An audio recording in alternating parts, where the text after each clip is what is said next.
नमस्कार। मैं जानता हूं कि आप बेताब हैं, बेसब्र हैं, तैयार हैं और कह रहे हैं मेरे साथ वाह वाह क्या बात है। भाई बेताब और बेसब्र तो आप होंगे ही, क्योंकि कविताएं सुनने की जो बेताबी है जिंदगी से ये जाती नहीं और जानी भी क्यों चाहिए साहब। कविताएं जो हमारी जीवन की घटनाओं को इस कदर प्रस्तुत करती है कि दुर्घटनाएं भी अच्छी लगने लगती है। अब हुआ यूं साहब कि मुझे शैलेश लोढ़ा की एक बरसों पुरानी कविता अचानक याद आ गई। वो कहते हैं कि एक 40 वर्षीय बस के कंडक्टर को देख कुंवारा हमारे मन में विचारा कि ये बेचारा आखिर क्यों है गम का मारा। एक 40 वर्षीय बस के कंडक्टर को देख कुंवारा हमारे मन ने विचारा कि ये बेचारा आखिर क्यों है गम का मारा। आखिर प्रश्न का तीर मारा, भाई श्री कंडक्टर नारायण अब तक ब्याह नहीं किया, इसका क्या है कारण। वो बोला मैं क्यों चढ़ूं बलि, दुर्घटना से देर भली।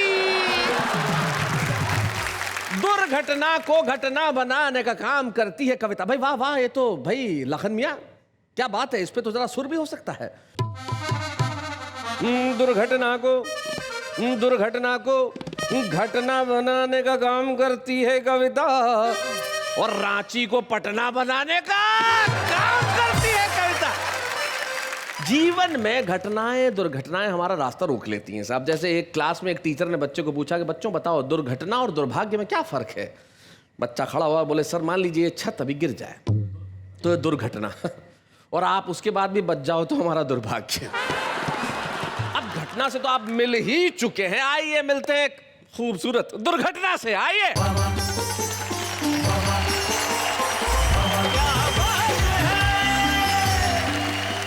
हेलो, नमस्कार, आदाब, सत श्री अकाल। मैं आप सबकी प्यारी न्यारी दुलारी नेहा के मेहता आप सबका स्वागत करती हूँ हम सबके शो में जिसका नाम है वाह वाह क्या बात है।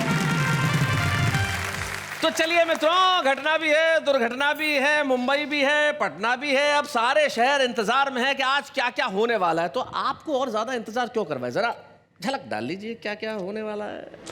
इस घटना में मत देखना सच और झूठ की मात्रा। मेरे सामने से गुजर रही थी एक शव यात्रा। अच्छा, मैंने कहा ये तो कम उम्र के व्यक्ति थे, स्वस्थ थे, ये कब कहां किसी बीमारी से ग्रस्त थे, कैसे जिंदगी का दामन हाथों से फिसल गया। मित्र बोला ये गलत फायदा उठाने के चक्कर में निकल गया। अच्छा।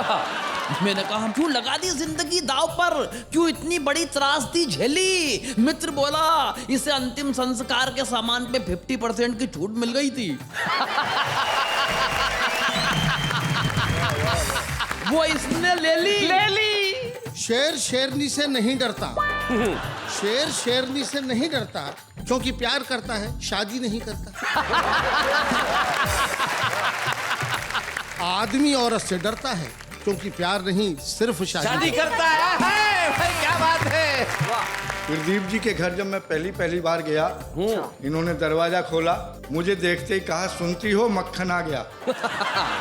अंदर से आवाज आई आ गया, तो मैं क्या करूं, फ्रिज में रख दो। एक दिन हमने पिताजी से पूछा मेरी शादी क्यों नहीं हो पा रही है। सारे यार दोस्त ब्याह गए, मेरी बारी नहीं आ रही है। पिताजी बोले ये तो मंदिर में चढ़ाए तेरे नारियलों का प्रताप है बेटा, जो देवी मैया तुझे इस मुसीबत से बचाए। बहुत अच्छे, बहुत बढ़िया। विस्फोटों के बाद एक बम बच गया जिंदा, तो उसके पास पहुंच गया न्यूज चैनल का ये बंदा। सबसे पहले अपने चैनल पर खबर दिखाने के लालच में हमने जैसे ही टिफिन का ढक्कन हटाया तो बम मुस्कुराया। क्या कहना है। टिक टिक की एक आवाज आई तो हमने कहा क्या जिंदा हो भाई। बम बोला हाँ और तुम भी, बधाई। क्या बात है, वाह वाह वाह वाह, बहुत बढ़िया। हाँ और तुम भी।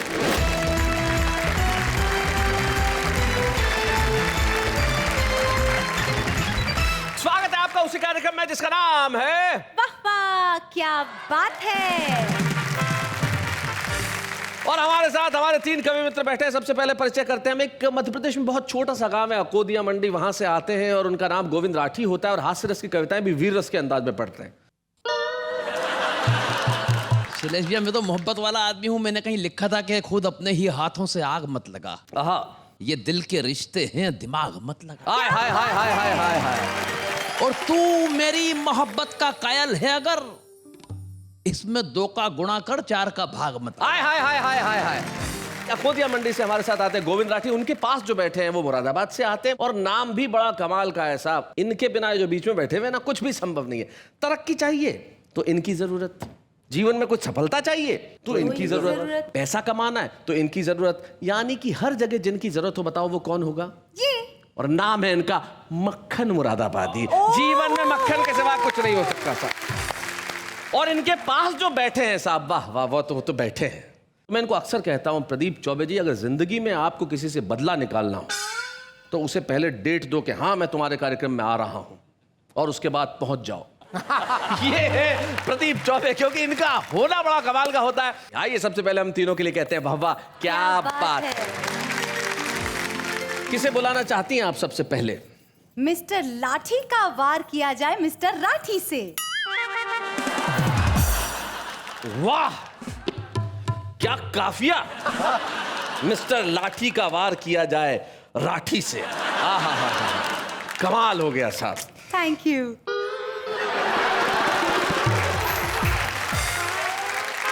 इनका साहित्य उमड़ घुमड़ के बाहर आए, उससे पहले भाई गोविंद राठी आओ। मुझे नहीं, जनता को भी बचाओ। जरा जोरदार तालियां गोविंद राठी के लिए।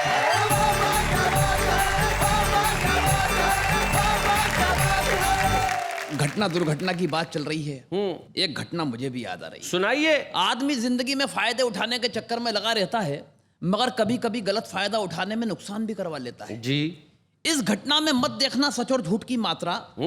मेरे सामने से गुजर रही थी एक शव यात्रा। अच्छा। मैंने मित्र से कहा, यार किसकी है? बोले अपने जगदीश जी की है। मैंने कहा ये तो कम उम्र के व्यक्ति थे, स्वस्थ थे, ये कब कहां किसी बीमारी से ग्रस्त थे, कैसे जिंदगी का दामन हाथों से फिसल गया। मित्र बोला ये गलत फायदा उठाने के चक्कर में निकल गया। अच्छा। मैंने कहा मत बुझा पहेलियां, सच सच बता, इसने क्या फायदा उठा लिया? क्यों लगा दी जिंदगी दाव पर? क्यों इतनी बड़ी त्रासदी झेली? मित्र बोला इसे अंतिम संस्कार के सामान पे 50% की छूट मिल गई थी। वो इसने ले ली। अंतिम संस्कार के सामान पर 50% की छूट मिल गई थी, वो इसने ले ली। मगर जो भी करता है अच्छा ही करता है भाग्य विधाता। कहीं से 100% की मिलती तो सारे परिवार को ले जाता। बहुत अच्छे, बहुत बढ़िया। व्यंग के दो कवि यहाँ बैठे हुए हैं। मैं चाहता हूँ शैलेश भाई एक व्यंग का टुकड़ा आपसे सुनाएं। चाहता हूँ। एक घटना फिर देखें। जी। बीमारी में राजनीति। वाह, बीमारी में राजनीति। हालांकि देश की राजनीति ही बीमार है जी, लेकिन फिर भी मैं पढ़ने की कोशिश करता हूँ। स्वागत। 25 तरह की बीमारियों से ग्रसित नेताजी को डॉक्टर ने 25 तरह से समझाया, मगर अफसोस एक शब्द भी नेताजी को बीमारी का समझ में नहीं आया। वो भन्नाकर डॉक्टर से बोले मुझे डॉक्टरी भाषा में मत उलझाओ, हो सके तो मुझे मेरी भाषा में समझाओ। अच्छा। डॉक्टर पहले थोड़ा सक पकाया, फिर उसने नेताजी की भाषा में नेताजी को बताया। बोले नेताजी आपका ब्लड प्रेशर आपके द्वारा किए गए घोटालों की तरह बढ़ गया है। वाह वाह, बहुत अच्छे। आपका ब्लड प्रेशर आपके द्वारा किए गए घोटालों की तरह बढ़ गया है। आपका लीवर एकदम आपके चरित्र की तरह सिकुड़ गया है। क्या बात है, बहुत बढ़िया। बरसों से आप जिस तरह जनता को झूठे प्रलोभन दे रहे हैं, ठीक उसी तरह आपके फेफड़े आपको झूठा आश्वासन दे रहे हैं। क्या बात है भाई, बहुत बढ़िया, बहुत अच्छे। ठीक उसी तरह आपके फेफड़े भी आपको झूठा आश्वासन दे रहे हैं। जीत के बाद आप जिस तरह से ऐंठते हैं, आपकी नसें अट गई हैं। आपकी दोनों किडनियां रामलीला मैदान में अनशन पर जाकर बैठ गई। क्या बात है, बहुत अच्छे, बहुत बढ़िया। आपकी कैंसर और माइग्रेन की रिपोर्ट भी डाउट करने वाली हैं। मुझे अफसोस है आपकी आंखों की रोशनियां विपक्ष की तरह वॉकआउट करने वाली हैं। अच्छा। तो पंक्तियां देखिए शैलेश भैया, आपकी नमक हरामी की आदत से शरीर में नमक की तो भरपाई हो गई है। वाह वाह वाह, बहुत मगर अच्छे। चुनावी सभाओं में मीठा मीठा बोलने से आपकी शुगर हाई हो गई। क्या बात है भाई, बहुत बढ़िया गोविंद, बहुत अच्छे। वाह वाह। आपका हीमोग्लोबिन यानी खून कभी भी खत्म होने की शपथ ले सकता है, और आपका हृदय किसी भी दिन मंत्रिमंडल से त्यागपत्र दे सकता भाई वाह, बहुत अच्छे, बहुत बढ़िया, बहुत बढ़िया गोविंद। है। इसलिए कुछ अच्छा कीजिए, कुछ अच्छा सोचिए, जाकर किसी मजबूर, बेबस और लाचार के आंसू पोंछिए। वाह। अंतिम वक्त किसी गरीब के घर नन्हा सा चिराग जलाइए। शहर नहीं चूल्हे जल सकें कोई ऐसी आग जलाइए। वाह वाह वाह, बहुत बढ़िया, बहुत अच्छे। कर जाइए कुछ ऐसा भारत माता का तार तार हो चुका दामन सिल सके। मरणोपरांत शहीद के परिवार को आश्वासन नहीं, 2 वक्त की रोटियां मिल सके। हाय हाय हाय, क्या बात है, बहुत अच्छे। कर जाइए कुछ ऐसा, जुर्म और भ्रष्टाचार की सारी सलाखें टूट जाएं, जो आंखें उठे किसी भी सरबजीत की तरफ वो आंखें फूट जाए। वाह वाह वाह, बहुत कर दीजिए कुछ ऐसा, मुफलिस अपनी बेटी के हाथ में मेहंदी रचा सके, जाते जाते बना जाइए वो कानून जो सड़कों पर लुटती हुई दामनी को बचा सके। क्या बात है भाई, वाह वाह, बहुत बढ़िया। वरना वरना वरना वरना हवा हो जाएगी पल भर में ये जितनी भी शोहरत है, क्योंकि सच तो यह है नेताजी, आपको दवाओं की नहीं दुआओं की जरूरत है। क्या बात है भाई, बहुत बढ़िया गोविंद, बहुत अच्छे।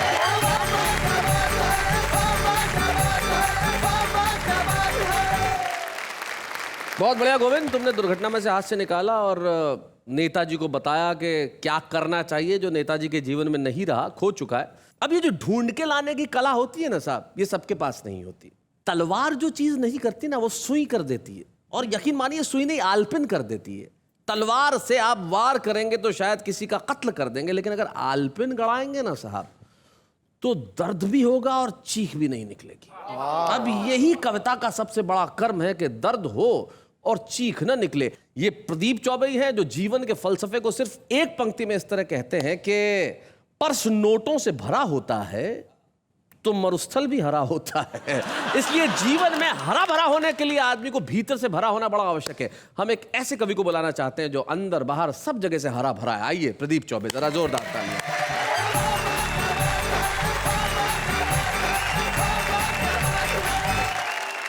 इस बार कुछ आलपिने, जैसा कि शैलेश ने बताया जी, आलपिने ये छोटी छोटी कविताएं हैं, उनके मजे लीजिए। सुना है आदमी और जानवर में बेसिक क्या फर्क है? जी। शेर शेरनी से नहीं डरता, शेर शेरनी से नहीं डरता क्योंकि प्यार करता है, शादी नहीं करता। आदमी औरत से डरता है क्योंकि प्यार नहीं, सिर्फ शादी करता है। भाई क्या बात है। एक सरकारी सीन देखिए आलपिन में, बड़े अफसर ने छोटे को डांटा, आप निकम्मे हैं, एकदम गधे हैं। छोटा बोला ठीक कहते हैं सर, आप मुझसे बड़े हैं। बीवी एक तो जीने नहीं देती, बीवी एक तो जीने नहीं देती, ऊपर से करवा चौथ रखती है, मरने भी नहीं देती। बहुत बढ़िया। कहते हैं कि हर सफल आदमी के पीछे एक स्त्री का हाथ होता है, पुरानी का। थोड़ा आगे बढ़ाया मैंने, हर सफल आदमी के पीछे एक स्त्री का हाथ होता है और असफल के पीछे दूसरी का। मैंने अपने मित्र शहाबुद्दीन से पूछा, हाँ यार बकरा ईद कब है? वो बोला जब आ जाओ। चूहा कहीं भी और अफसर कहीं का भी बिल बना सकता है। हाय हाय, बिल बना सकता है। बहुत अच्छे, क्या बात है। नौजवान प्रेमियों, प्रेम वेम के चक्कर में मत पड़ो, शादी नहीं हुई तो बर्बाद हो जाओगे, और अगर हो गई तो हो ही जाओगे।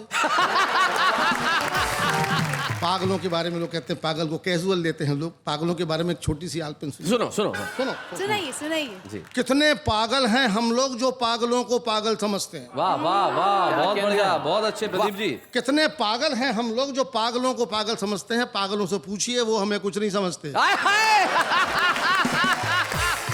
डॉक्टर के कहने पर मैंने नमक छोड़ दिया, इस जरा सी बात ने मेरे नमक का दिल तोड़ दिया। हाय हाय, क्या बात है। एक दिन लंच पर मेरे कान में बोला, क्यों बे नमक हराम?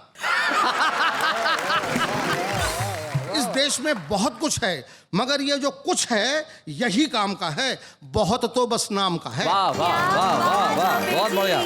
लोकसभा के अध्यक्ष को स्पीकर कहते हैं अंग्रेजी में जी। और आप देखते हैं लोकसभा का सीन कि वहां पर कितना शोर शराबा होता रहता है, और उसके आगे क्या होता है देखिए। एक बेचारा स्पीकर जिसके मुकाबले 540 लाउड स्पीकर। बहुत बढ़िया। आराम हराम है, बड़ा किसी का बहुत बड़ा नारा है जी। जरा सा बात को आगे बढ़ाया है आलपिन में। आराम हराम है, लेकिन देखता हूं कि हराम में बड़ा आराम है। वाह वाह वाह वाह, बहुत अच्छे, बहुत बढ़िया। सुहाग के लिए सिर्फ एक चूड़ी काफी है। चूड़ी सुहाग का प्रतीक माना जाता है। छोटी सी बात भी है, इस आलपिन ने क्यों जन्म लिया, इस कविता ने क्यों जन्म लिया। मेरे घर में कमलाबाई नाम की एक बाई काम करती थी, तो वो कांच की बहुत सारी चूड़ियाँ पहनती थी, यहाँ से यहाँ तक दोनों हाथों में। दिन भर वो चूड़ियाँ खन खन आती रहती थी और मेरे दिमाग में झनझन आती रहती थी। एक दिन मैंने अपनी बीवी से कहा कि कमला से कहना कि चूड़ियाँ कम करके आया करे, 2 चूड़ी से भी काम चल सकता है। तो मेरी पत्नी मुझ पर ही गुर्राई, बोले क्या कहते हो, उसका सुहाग उतरवाओगे? तब ये आलपिन हुई। सुहाग के लिए सिर्फ एक चूड़ी काफी है, फिर इतनी सारी चूड़ियां, आखिर औरतें कितना सुहाग चाहती हैं। कुछ शेर भी ऐसे बन जाते हैं जी, शेर जरूर सुनाइए साहब। जिनमें आलपिन वाली बात होती है। सुनाए। बुढ़ापे ने कुछ ऐसे पांव फैलाए हैं शैलेश, हाँ, बुढ़ापे ने कुछ ऐसे पांव फैलाए हैं चौबे, न मैं बिस्तर से उठता हूँ न बिस्तर मुझसे उठता है। आय हाय, क्या बात है, वाह, बहुत अच्छे। हंसी मजाक की व्यंग की गजल है जी। बड़ी समाज में परंपरा एक दूसरे को ढोने की, खासकर हमारे देश में। तो बात कहने की कोशिश की है, शेर मुलाजा फरमाइए इरशाद। कि आपको ढोना है जिनको आप ढोएंगे जरूर, आपको ढोना है जिनको आप ढोएंगे जरूर, और अपनी रूह की पहचान खोएंगे जरूर। क्या बात है, वाह वाह। आप हेलीकॉप्टर से बाढ़ का आनंद लें, नेताजी से कह रहा। आप हेलीकॉप्टर से? आप हेलीकॉप्टर से बाढ़ का आनंद लें, वरना जिस कश्ती में बैठेंगे डुबोएंगे जरूर। क्या बात है भाई, वाह वाह वाह, बहुत अच्छे। आपको है नींद न आने की बीमारी मगर, आपको है नींद न आने की बीमारी मगर आपको पहरे पे बिठला दें तो सोएंगे जरूर। क्या बात है भाई, वाह वाह, बहुत अच्छे भाई, बहुत बढ़िया। और दोस्तों, कभी कभी मेजॉरिटी होती है, पार्टी को बड़ा समर्थन मिलता है, बहुत अधिक समर्थन देना, किसी का बहुत अधिक समर्थन करना खतरे से खाली भी नहीं होता। आपने मेजॉरिटी दे दी उन्हें दिल खोलकर, बहुमत समर्थन, आपने मेजॉरिटी दे दी उन्हें दिल खोलकर, आप अपने सर पे रख के हाथ रोएंगे जरूर। क्या बात है भाई, वाह वाह वाह वाह, बहुत अच्छा। एक आखिरी शेर पढ़ता हूँ कि जिंदगी कितनी कठिन है, संकल्प कितना काम कर देते हैं। कल इसी चट्टान से निकलेंगे फूलों के हुजूम। क्या मिसरा है, वाह। हुजूम माने फूल ही फूल निकलेंगे, बगीचे बगीचे। कल इसी चट्टान से निकलेंगे फूलों के हुजूम, हम यहाँ अपना पसीना आज बोएंगे जरूर। क्या बात है, वाह वाह वाह वाह।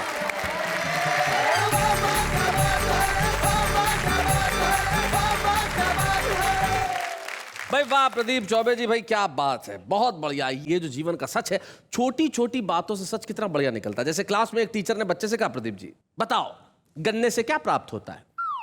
बच्चा बोला, सर पता नहीं। अरे बोले, शक्कर कहाँ से मिलती है? बोले, पड़ोसी के घर से। तो ये जो छोटी छोटी चीजें मांगने का आनंद होता है, पड़ोसी के घर से कभी शक्कर मांग ली, कभी चाय की पत्ती मांग ली, कभी दाल मांग लिया, कभी चावल मांग लिया, कभी नमक मांग लिया, और कुछ न मिला तो मक्खन मांग लिया। आइए मक्खन मुरादाबादी जी, जरा जोरदार ताली।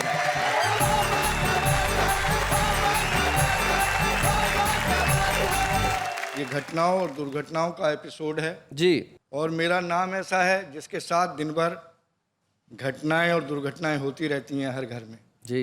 प्रदीप जी के घर जब मैं पहली बार गया, इन्होंने दरवाजा खोला, मुझे देखते ही कहा, सुनती हो मक्खन आ गया।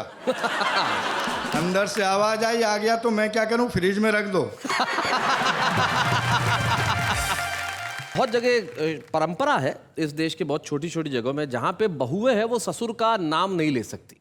हमारे वहां एक ऐसे मक्खन लाल जी थे, तो बहू थी, जब मक्खन बनाने के लिए प्रक्रिया जो चलती है, दूध को गरम वरम कर रही थी, तो उसने अपनी सासू को कहा कि भाई दूध पे मक्खन आ गया।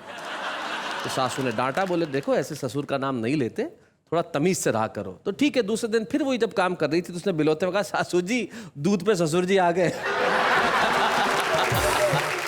मैं शैलेश जी उसी मोहल्ले में रहता हूं जहां मक्खन जी नहीं कहा जाता, मक्खन ही कहा जाता है बहू के द्वारा जी। और मैं रचना दे रहा हूं आपको उन घटनाओं से जोड़कर। हरियाणा की बस में एक तगड़ी सी महिला से मैंने पूछा, क्या तुम हरियाणा की हो? बोली हाँ, और तुम? मैंने कहा मैं भी हरियाणा का हूँ। बोली, रेसी किया पहलवान, यो बात कह के काहे को लड़ाई की जड़ बोबे है, थारे से तगड़ा तो हमारे यहाँ बालक पैदा हो गए। क्या बात है भाई, बहुत अच्छे, बहुत बढ़िया। एक और रचना आपको देना चाहता हूँ इस देश की पुलिस के सम्मान में। जी। चोरी डकैती घूस हो, पुलिस चाहिए। चोरी डकैती घूस हो, पुलिस चाहिए। पुलिस चाहिए। धार्मिक राजनीतिक या लड़कों का जुलूस हो, पुलिस चाहिए। किसी का जन्म या मरण संस्कार हो, पुलिस चाहिए। बच्चों का मुंडन त्योहार हो, पुलिस चाहिए। दिन हो चाहे रात हो, पुलिस चाहिए। किसी की चढ़ती बारात हो, पुलिस चाहिए। कहीं ऐसा ना हो कभी कि हो विवाह की पहली रात और पुलिस चाहिए। भाई क्या बात है, वाह वाह वाह। एक रचना देना चाहता हूँ। सुना। विवाह होता है, हिंदू धर्म के हिसाब से पंडित जी मुख्य भूमिका निभाते हैं। कभी कभी ऐसा होता है मोहल्ले में शादियाँ बहुत होती हैं, पंडित जी अकेले पड़ जाते हैं। पूरे महीने शादियों में जाग कर आखिरी शादी जो होती है, पंडित जी कभी सोते हैं, कभी जागते हैं, कभी ऊँघते हैं। मंत्र श्लोक रटे रटाएं वो मुंह से निकलते रहते हैं। क्या क्या परिस्थितियां पैदा हो जाती हैं, इस रचना में देना चाहता हूँ जी। विवाह में फेरों के समय पढ़ते हुए मंत्र एवं श्लोक, पंडित जी को आ गई नींद की झोंक। नींद में ऊँघते हुए पंडित जी ने वर से कहा, वधू का हाथ मेरे हाथ पर धरो। वधू का हाथ मेरे हाथ पर धरो। बहुत अच्छे। वर ने कहा, पंडित जी होश में आइए। पंडित जी बोले, ताव मत खाइए। और चेते आपने क्या कहा? याद आई मंत्र की टेक, बोले वर वधू दोनों स्वाहा। वर ने पुनः कहा, पंडित जी घृत का दिया बुझ गया है, इसे तो बाल दो। पंडित जी बोले, अपने आप जल जाएगा, हवन कुंड में डाल दो। और तुम लोग तय करो कि हम अपने पट्टों की गांठ तभी खोलेंगे, आज एक दूसरे को वचन देते हैं, जीवन में सदा सत्य बोलेंगे। वर आंसुओं से रोता है, फिर भी पंडित जी से पूछता है, आज के युग में सत्य क्या होता है? पंडित जी बोले, तुम क्या जन्नो, विवाह संपन्नो। सत्य के बारे में यही याद रखना, राम नाम सत्य है, राम नाम सत्य है, राम नाम सत्य। बहुत बढ़िया। एक रचना देश के नेताओं के सम्मान में समर्पित कर रहा हूं। सम्मान में? नेताजी अचानक अस्वस्थता के शिकार हो गए, शरीर में ढेर सारे विकार हो गए। डॉक्टर को बुलवाया, डॉक्टर ने आकर थर्मामीटर लगाया, देखकर टेम्परेचर डॉक्टर रह गया हैरान, 109 डिग्री में भी नहीं मरा। 109 डिग्री में भी नहीं मरा, क्या बात है। ये कहकर चला गया, टेम्परेचर आपको कोई खास नहीं है, 104 डिग्री से अधिक टेम्परेचर की दवा मेरे पास नहीं है। वाह वाह वाह वाह। इतने में ही फोन खटखटाया, नेताजी ने उठाया, हेलो कौन? मैं भगवान बोल रहा हूँ, मौन।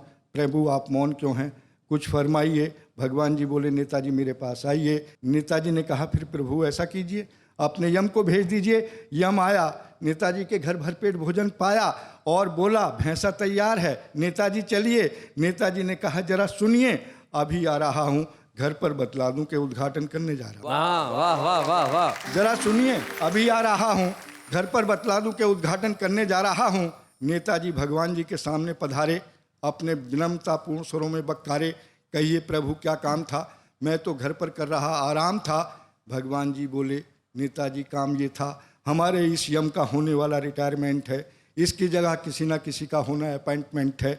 मैंने सोचा आपको बुलवाऊं, आपसे ही समस्या सुलझवाऊं, क्योंकि आप जनता का दम निकालने में परफेक्ट हैं। वाह वाह वाह वाह, बहुत बढ़िया। मैंने सोचा आपको बुलवाऊं, आपसे ही समस्या सुलझवाऊं, क्योंकि आप जनता का दम निकालने में परफेक्ट है। और आज से आप विदाउट इंटरव्यू यम की जगह सेलेक्ट हैं। क्या बात है, वाह वाह वाह, बहुत बढ़िया, बहुत अच्छा।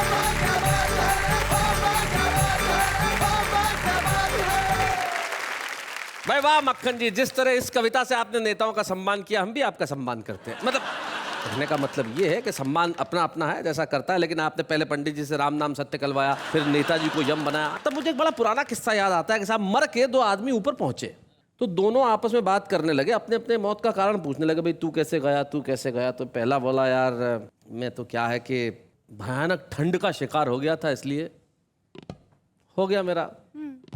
तेरा क्या हुआ?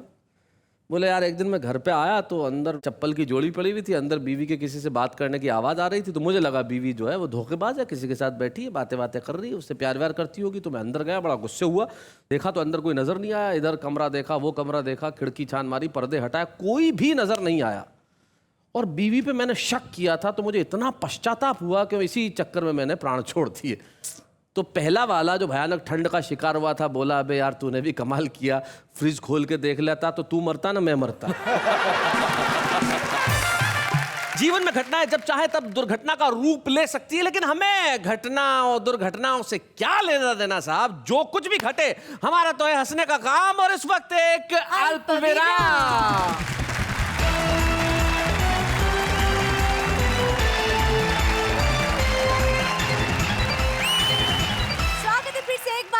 घटना और दुर्घटना स्पेशल एपिसोड में। तो साथ मिलकर कहिए वाह वाह वैसे शैलेश जी, मेरे मन में एक प्रश्न उठा। उठा? वाह, बिठाइए। नहीं, पूछ लो। तो पूछिए। हाँ, आप सबके जीवन में घटना घटी तो दुर्घटना भी घटी होगी, तो ऐसी कोई एक दुर्घटना जो आप भूल न पाए हो, हमें बताइए। एक बार ट्रेन में सफर कर रहा था एसी में, एसी बंद हो गया, मैं पिघलने लगा। पिघलने लगा तो टपकने लगा। मक्खन है, पिघलेगा। टपकने लगा तो बहने लगा, बहते बहते सामने की बर्थ तक चला गया। एसी चल पड़ा, मैं वहीं जम गया। क्या बात है। बहुत अच्छे जी। एक चुनाव हारे उम्मीदवार ने हमसे पूछा, बताइए चौबे जी, वोटों और जूतों में क्या फर्क है? जी। हमने कहा, प्यारे लाल, वोट पड़ते हैं तो गिने जाते हैं। तो कुछ दुर्घटनाएं होती है जो लगातार घटती रहती है, लेकिन कुछ ऐसा होना चाहिए जीवन में जो लगातार चलता रहे, जैसे कि लिखना। कुछ लोग ऐसे होते हैं जो बरसों बरस लिखते रहते हैं, और कुछ लोग ऐसे होते हैं जो शुरुआत करते हैं, और हमें उन लोगों से मिलकर बड़ी खुशी होती है जो लिखने का प्रयास कर रहे हैं और इतना खूब लिख रहे हैं साहब कि उनसे लगता है कि भविष्य के आसमान पे कविताओं का सतरंगा रेनबो यानी कि इंद्रधनुष छाने वाला है। हमारे साथ है दिल्ली के विनोद पाल।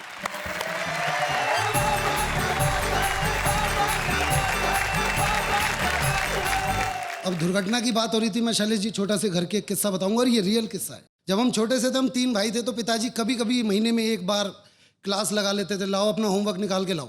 तो तीनों भाई खड़े हो जाते थे। पापा जी उस वक्त पे किसी किसी दिन में पहाड़े टेबल बीच में से, और जो डॉटिंग टेबल होती है वो सबसे ज्यादा खतरनाक होती है साहब, जो बीच में कहीं से भी पूछ ली जाए। जी। पिताजी ने बड़े भाई से पूछा, नोचोक 27। बीच वाले भाई मंझले भैया बोले, पापा जी 28 होते हैं ना। अब मेरे छोटे होने का फायदा ये था, मैं पीछे जोड़ चुका था। मैं बताऊं? कह रहे अच्छा तू बताएगा, बता 12 चौक कितने होते हैं। ये दुर्घटनाएं होती हैं साहब जी। एक दिन हमने पिताजी से पूछा, मेरी शादी क्यों नहीं हो पा रही है? सारे यार दोस्त ब्याह गए, मेरी बारी नहीं आ रही है। पिताजी बोले, ये तो मंदिर में चढ़ाए तेरे नारियलों का प्रताप है बेटा, जो देवी मैया तुझे इस मुसीबत से बचाए। बहुत अच्छे, बहुत बढ़िया। मैंने पूछा, पिताजी आप इसे मुसीबत क्यों मानते हैं? तो पिताजी ने अपना पास्ट बताया मुझे, और वो पास्ट इस प्रकार से जी। जब से शादी हुई तब से रोता रहा। पिताजी बोल रहे हैं तुम्हारे? पिताजी बोले जी। याद कर बीते दिन खुश में होता रहा, जब से आशिक से मैं बन गया था पति। जब से आशिक से मैं बन गया था पति। साड़ियाँ तेरी माँ की मैं धोता रहा। बहुत अच्छे। और अब आपको एक शेर से जोड़ता हूँ साहब, जो सिर्फ कुंवारों के लिए, और मैं चाहूंगा यहाँ पे कुंवारे उन्माद में रहें जी। कि जमी पे रह के क्यों आसमान ढूंढते हो? सुनो। हाँ, कुंवारी। जमी पे रह के क्यों आसमान ढूंढते हो, पतझड़ में घर बसा के क्यों बागवान ढूंढते हो, और शादी ही हर समस्या की जड़ है प्यारे। अरे कुंवारों क्यों अपनी मौत का सामान ढूंढते? तो मैं अपने जीवन में घटी एक छोटी सी दुर्घटना से आपको जोड़ रहा हूँ साहब जी। हम पिताजी के साथ अपने लिए बहू देखने गए थे। फोटो में तो जच गई थी, अब की बार बहू देखने गए। अच्छा, ये बढ़िया बात है। लड़की वालों के घर पहुंचे तो देखा जब नजारा था, सास सज धज के खड़ी थी मेरी, ससुरा झाड़ू लगा रहा था। अच्छा, घर में सास की चलती थी, एक दृश्य समझा रहा था। सास के तन पे बनारसी साड़ी और लुंगी में ससुर हमारा था, और मेरा होने वाला साला तो गजब ढा रहा था, जोरू का गुलाम बीवी की साड़ियां धो धो के सुखा रहा था। अच्छा। ससुर ने अंदर बुलाया, सोफे पे बिठाया। जैसे ही हम सोफे पे बैठे, मुंह से निकला उई, उठ के देखा तो सोफे पे गड़ी हुई थी सुई।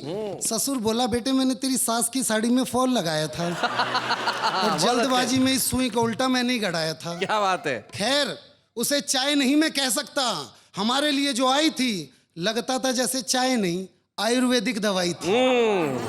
और चाय के साथ जो बिस्कुट आए थे, लगता है गलती से परोस दिए, कुत्तों के लिए मंगवाए। एक तरफ तो मेरा ससुर अपनी बकवास बातों से मेरा सिर धुन रहा था, बगल में खड़ा लड़की का जीजा स्वेटर बुन रहा था। इतने में ससुर ने बेटी आ जाओ कहकर आवाज जो लगाई, 2.5 हाथ का घूंघट करके वो लड़की फिर आई। मैंने बोला जी मैं लड़की से अकेले में बात करना चाहता हूँ। हाय हाय, शर्माते हुए, लजाते हुए। ससुर बोला आइए समधी जी मैं आपको अपनी रसोई दिखाता हूँ। रसोई दिखाता हूँ। उनके जाते ही मैंने पूछा हेलो क्या नाम है तुम्हारा? बोली जी पूरा नाम लूसी है हमारा। मैंने कहा जी आपको नहीं लगता कि आपका नाम कुत्ते कुतियाओं से मिलता जुलता है? वो बोली मेरा तो सिर्फ नाम है, आपका तो हुलिया भी मिलता है। हमने अपने आप को संभाला, अगला सवाल उसकी ओर डाला। मैंने कहा कहाँ तक पढ़ी हो ये तो बता दीजिए।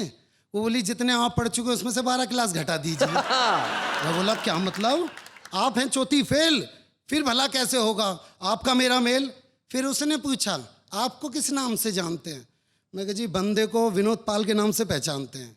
कह रही बेटा जिस तरह से तू तुक से तुक भिड़ा रहा है मुझको तो कोई छोटा मोटा कवि नजर आ रहा है। मेरे हाँ कहने पर कहने लगी अच्छा वाह वाह क्या बात है बे, कभी कविता सुनाई है? सच सच बता तेरी कविताओं से कितनी कमाई है? मैं बोला है पागल लड़की क्या तेरी समझ में नहीं आता है एक कवि का घर कविताओं से कहाँ चल पाता है? वो बोली वाह बेटे हास्य में व्यंग मार रहा है, कवियों के सामने कवियों की उतार रहा है। फिर तो उसकी इच्छाओं की शुरू हुई बरसात और कुछ ही देर में पता चल गई हमको अपनी औकात। बोली नेता का रिश्तेदार नहीं तू, करता भ्रष्टाचार नहीं तू, पास तेरे एक कार नहीं, ढंग का एक कारोबार नहीं है, कंप्यूटर पे अकाउंट नहीं है, जेबों में अमाउंट नहीं है, कंपनी का मोबाइल नहीं है, कपड़ों में स्टाइल नहीं है, पास तेरे लैपटॉप नहीं है, तेरे संग स्कोप नहीं है। क्या बात है भाई, वाह वाह, बहुत बढ़िया। सर से लेके पांव तक मुझको लकवा मार गया, एक लड़का होकर के मैं मॉडर्न लड़की से हार गया। क्या बात है भाई, वाह वाह। मैंने ताउम्र ना शादी करने का सोच लिया था क्योंकि मैंने शादी का सही अर्थ गुलामी खोज लिया था, क्योंकि मैंने शादी का सही अर्थ गुलामी। क्या बात है भाई, वाह वाह वाह वाह, बहुत बढ़िया विनोद, बहुत अच्छे। आपको इस घटना ने दुर्घटना से बचा लिया, बहुत अच्छा किया, बहुत बढ़िया किया। लेकिन मैं एक बहुत गंभीर बात कहना चाहता हूँ, ये बिल्कुल सच्ची घटना है, मेरे मित्र के साथ हुआ। मेरा मित्र गया लड़की को देखने, लड़की को देखते बोला क्या इंडियन इकोनॉमी के बारे में तुम्हारा क्या ख्याल है? मुझे तो कुछ भी इसके बारे में जानकारी। अच्छा अच्छा अच्छा, व्हाट डू यू थिंक ये डिसइन्वेस्टमेंट होना चाहिए या नहीं, ये जो सरकार इन दिनों कंपनियों के लिए कर रही है? लड़की ने कहा बोले अच्छा अच्छा ये बताओ कि ये जो रुपया गिर रहा है डॉलर के मुकाबले तुम क्या सोचती हो? बोले कुछ भी नहीं सोचती। बोले अच्छा ठीक है, मुझे लगता है तुम्हारा जो लेवल है थोड़ा सा मेरे मुकाबले का नहीं, मैं चलता हूँ। जाने लगा तो लड़की ने पीछे चावा दिया, भैया एक मिनट भैया 3 आदमियों के चावल बनाने हो तो कितने कटोरी लगेंगे? क्या बात है? बोले मुझे नहीं पता। अच्छा घर के अंदर 10,000 रुपये खर्चा हो, 2,000 बिजली का बिल आता हो, 1,500 रुपये नौकर के लगते हो, 8,000 का किराना हो, तो बताइए बचाऊंगी कैसे? बोले मुझे नहीं पता। बोले बहुत अच्छे, अच्छा ये बता दो घर में 10 आदमियों का खाना करना हो, टमाटर कितने मंगवाऊं? बोले मुझे क्या पता। बोले यही है बेटा, जो जीवन में पता होना चाहिए वो तुम्हें पता नहीं है, और जो पता नहीं होना चाहिए उसे पता करते हो तुम खुशियों का पता ढूंढ रहे हो। जीवन में यही सबसे बड़ी गड़बड़ है। खुशियों का पता ढूंढने के लिए आपके पास चीजें बिल्कुल ठीक ठाक होनी चाहिए। लेकिन विनोद पाल आपने खुशियों का पता ढूंढ लिया है, क्योंकि आप वाह क्या बात है में आ गए और आपने कविता सुनाई और बहुत बढ़िया ढंग से सुनाई, इसलिए खुशियां अपने आप आपका पता ढूंढ लेंगी। इसलिए हम आपको एक छुपे रुस्तम का स्मृति चिन्ह देना चाहते हैं, विनोद पाल। बच्चे हैं या बूढ़े हैं, नर है या नारी है, हंसी देने वालों के सब ही आभारी है, कविता सुनाने वाले अब सबके साथ है। मैं छोटे बच्चों को बता दूं कि विनोद का मतलब होता है हंसी, हास्य, और इन्होंने जीवन में हास्य भरने की कोशिश की है आपके, और यही कोशिश हमारी भी है। यानी कि कुल मिला के विनोद आपके जीवन में भरने का है हमारा काम। लेकिन इस वक्त एक अल्पविराम।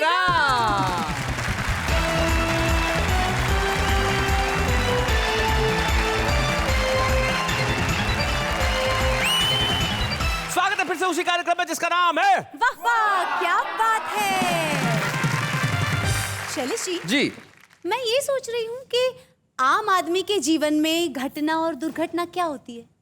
पैदा होता है वो घटना है, उसके बाद तो सारा जीवन ही दुर्घटना है। लेकिन आम आदमी के साथ एक चीज और होती है, वो कविता लिखने की कोशिश करता है, वो एक घटना है, और नहीं लिखी जाती वो एक दुर्घटना है। लेकिन सुनाता है, ये एक बहुत अच्छी घटना है, सुनते हैं। लाल दीवार पर चूने से लिखा हुआ था, लाल दीवार पर चूने से लिखा हुआ था कि यहाँ लिखना मना है।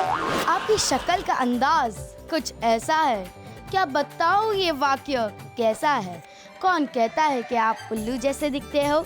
सच तो ये है कि उल्लू आपके जैसा है। तू चांद मांगे मैं चांद दे दूं, तू रात मांगे मैं रात दे दूं, तू दिल मांगे मैं दिल दे दूं।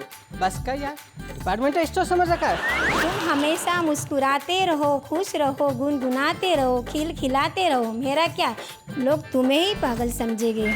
कॉलेज की 4 दीवारों में अजीब सा खेल होता है। कॉलेज की 4 दीवारों में अजीब सा खेल होता है। खेल खेल में 2 दिलों का मेल होता है, इसीलिए हर बार पप्पू फेल होता है।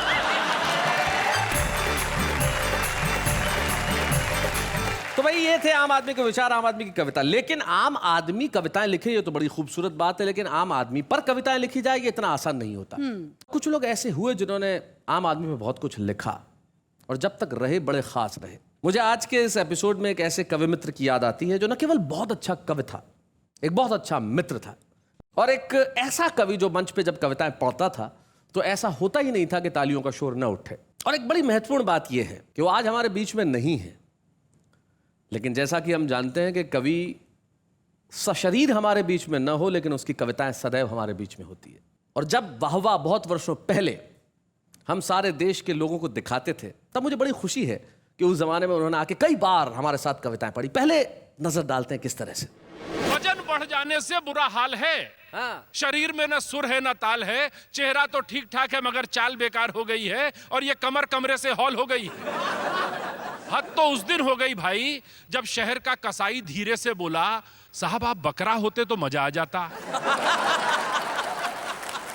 ज्योतिषी को हाथ दिखाया तो बोला, भाई वाह वाह वाह वाह वाह वाह, कमाल है, क्या उम्र पाई है, ऐसी तैसी कर देंगे आप जमाने वालों की। आप तो उसी दिन मरेंगे जिस दिन शहर में 5 मौतें लिखी होंगी, एक आपकी 4 उठाने वालों की।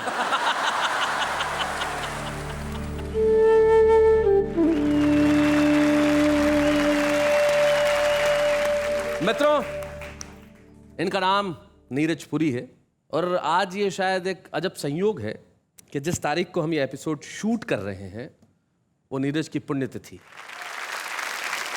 तो आज इस अवसर पे हम चाहते हैं कि नीरज की कविता का पाठ वो करे जिसे कविता नीरज विरासत में देके गए। नीरज की पुत्री आस्था नीरज पुरी।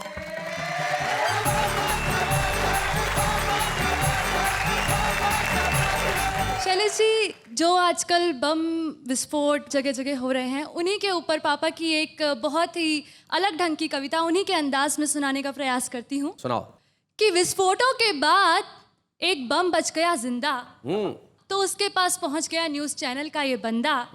सबसे पहले अपने चैनल पर खबर दिखाने के लालच में हमने जैसे ही टिफिन का ढक्कन हटाया तो बम मुस्कुराया। क्या कहना है? टिक टिक की एक आवाज आई तो हमने कहा, क्या जिंदा हो भाई? बम बोला, हाँ, और तुम भी, बधाई। क्या बात है, वाह वाह वाह वाह, बहुत बढ़िया। हाँ, और तुम भी। बम बोला, हाँ, और तुम भी, बधाई। क्या बात है। और मेरे जिंदा होने पे एतराज है तो अभी फट जाता हूँ। एक क्षण में खुद को और तुमको भूतपूर्व कर जाता हूँ। जरा सोचो, जब तुम्हारे मरने का सीन तुम्हारे चैनल पर लाइव टेलीकास्ट होगा तो तुम्हारा चैनल दुनिया में कितना फास्ट होगा। क्या बात है, वाह वाह वाह वाह। वैसे भी तुमने पूरी घटना का कवरेज कुछ इस तरह से दिखाया कि तुम देश की तरफ थे या आतंकवादियों की तरफ कोई समझ नहीं पाया। क्या बात है, वाह वाह वाह, बहुत बढ़िया।